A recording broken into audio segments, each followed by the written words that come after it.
خالد کو وہ وقت یاد آنے لگا جب مسلمانوں کو دکھ کرنے والے 3-4 آدمیوں نے ایک دن رکانہ پہلوان کو خوب کھلایا پلایا اور اسے کہا تھا کہ تمہارا بھتیجا محمد صلی اللہ علیہ وسلم کسی کے ہاتھ نہیں آتا، نہ اپنی تبلیغ سے باز آتا ہے، نہ کسی سے ڈرتا ہے، اور لوگ اس کی باتوں کے جادو میں آتے چلے جا رہے ہیں۔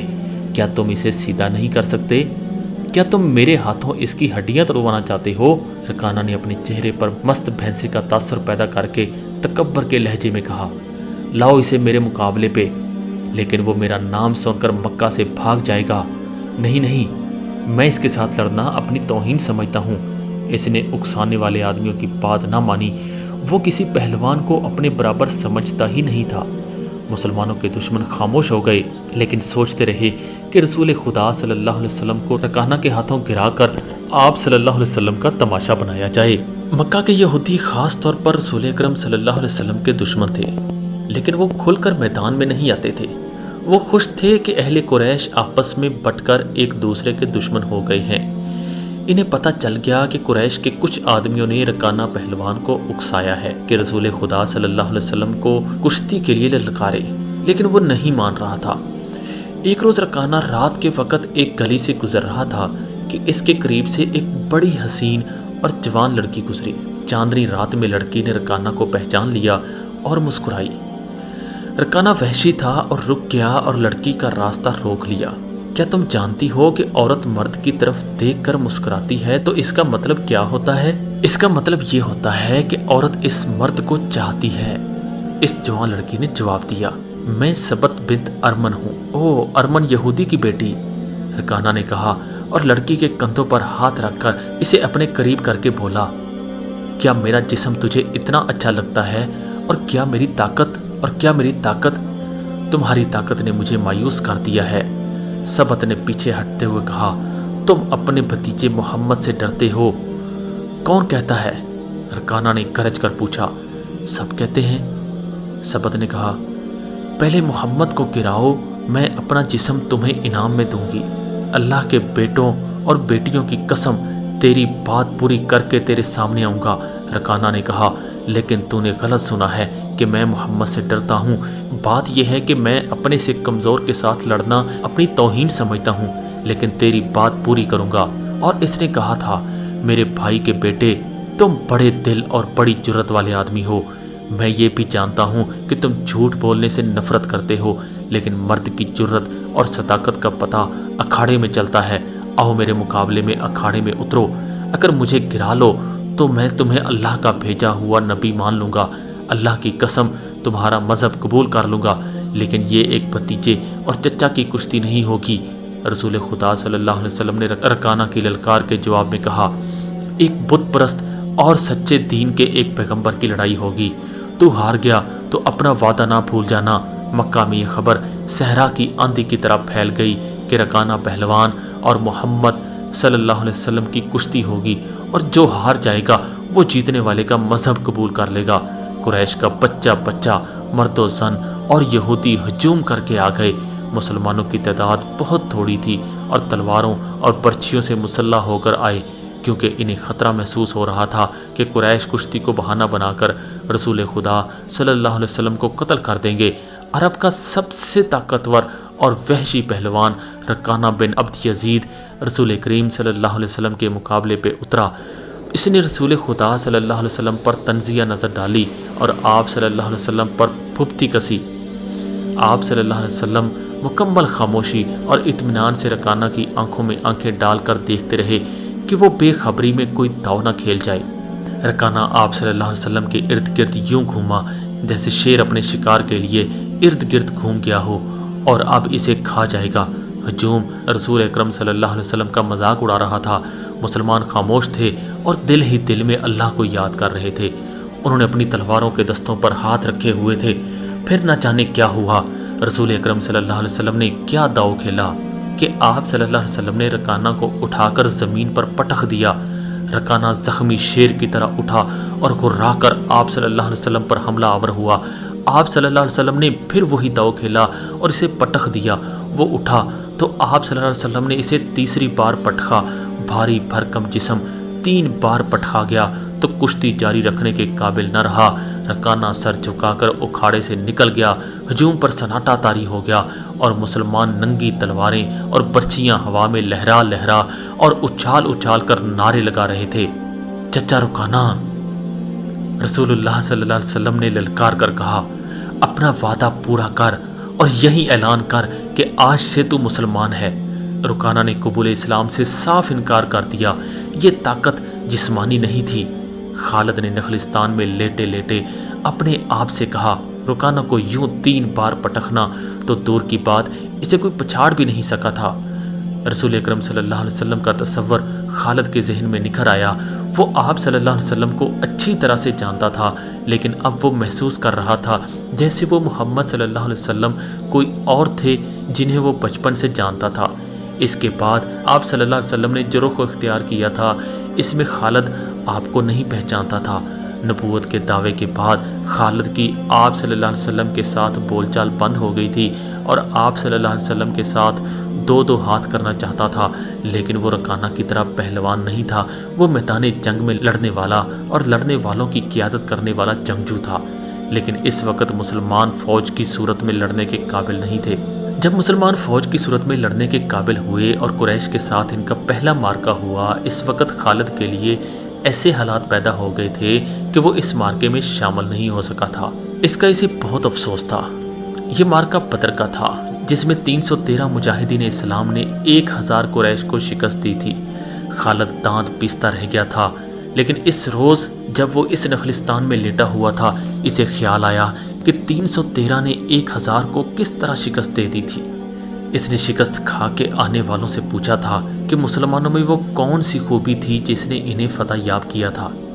خالد اٹھ بیٹھا اور انگلی سے ریت پر بدر کے میدان کے خد و خال بنا کر قریش اور مسلمانوں کی پوزیشنیں اور معرکہ کے دوران دونوں کی چالوں کی لکیریں بنانے لگا۔ باپ نے اسے فن حرب و ضرب کا ماہر بنا دیا تھا۔ بچپن میں اسے گھوڑ سواری سکھائی، لڑکپن میں اسے اکھڑ اور موز اور گھوڑوں کو قابو میں لانے کے قابل بنایا۔ نوجوانی میں وہ شہسوار بن چکا تھا۔ شتر سواری میں بھی وہ بہت ماہر تھا۔ اس کا باپ ہی اس کا استاد تھا۔ اس نے خالد کو نہ صرف سپاہی بلکہ سالار بنایا تھا۔ خالد کو جنگ و جدل اتنی اچھی لگی کہ وہ لڑنے اور لڑانے کے طریقوں پر غور کرنے لگا اور جوانی میں فوج کی قیادت کے قابل ہو گیا تھا۔ اسے بدر کی لڑائی میں شامل نہ ہو سکنے کا افسوس تھا اور وہ انتقام کے طریقے سوچتا رہتا تھا، لیکن اب اس کی سوچوں کا دھارا اور طرف چل پڑا تھا۔ مکہ سے روانگی سے کچھ عرصہ پہلے سے وہ اس سوچ میں کھو گیا تھا کہ رسول اکرم صلی اللہ علیہ وسلم نے رکانہ پہلوان کو 3 بار پٹخا تھا۔ بدر میں آپ صلی اللہ علیہ وسلم نے محض 313 مجاہدین سے 1000 کو شکست دی۔ یہ کوئی اور ہی قوت تھی، لیکن بدر کے معرکہ کے بعد اس کے دل میں مسلمانوں کے خلاف انتقام کی آگ سلگ رہی تھی۔ مسلمان معرکہ بدر میں قریش کے بہت سے آدمیوں کو قیدی بنا کر لے گئے تھے۔ قریش کے سرداروں کے لیے تو یہ صدمہ تھا ہی، اس کا بہت برا اثر خالد نے قبول کیا۔ اسے یاد تھا کہ جب بدر کا معرکہ لڑا جا رہا تھا اور مکہ میں کوئی خبر نہیں پہنچ رہی تھی کہ معرکہ کا انجام کیا ہوا، مکہ کے لوگ بدر کی سمت دیکھتے رہتے تھے کہ ادھر سے کوئی سوار دوڑا آئے گا اور فتح کی خبر سنائے گا۔ آخر ایک روز ایک شتر سوار آتا نظر آیا۔ لوگ اس کی طرف دوڑ پڑے۔ سوار نے عرب کے رواج کے مطابق اپنا کرتا پھاڑ دیا تھا اور وہ روتا آ رہا تھا۔ بری خبر لانے والے قاصد ایسے ہی کیا کرتے تھے۔ وہ جب لوگوں کے درمیان پہنچا تو اس نے روتے ہوئے بتایا کہ اہل قریش کو بہت بری شکست ہوئی ہے۔ جس کے عزیز رشتہ دار لڑنے گئے تھے وہ ایک دوسرے سے آگے بڑھ بڑھ کر ان کے متعلق پوچھتے تھے کہ وہ زندہ ہیں، زخمی ہیں یا مارے گئے ہیں۔ شکست خوردہ قریش پیچھے آ رہے تھے۔ مارے جانے والوں میں 70 افراد خالد کے قبیلے بنو مخزوم کے تھے اور ان سب کے ساتھ خالد کا خون کا بڑا قریبی رشتہ تھا۔ ابو جہل بھی مارا گیا تھا۔ خالد کا بھائی جس کا نام ولید تھا جنگی قیدی بن گیا تھا۔ ابو سفیان جو کہ قریش کے سرداروں کا سردار تھا اور اس کی بیوی ہند بھی موجود تھی۔ کچھ میرے باپ اور میرے چچا کے متعلق بتا اے قاصد، ہند نے پوچھا۔ تمہارا باپ عتبہ، علی اور حمزہ کے ہاتھوں مارا گیا، قاصد نے کہا، اور تمہارا چچا شیبہ کو اکیلے حمزہ نے قتل کیا ہے اور تمہارا بیٹا حنظلہ علی کے ہاتھوں مارا گیا ہے۔ ابو سفیان کی بیوی ہند نے پہلے تو علی اور حمزہ کو بلند آواز سے برا بھلا کہا، پھر بولی، اللہ کی قسم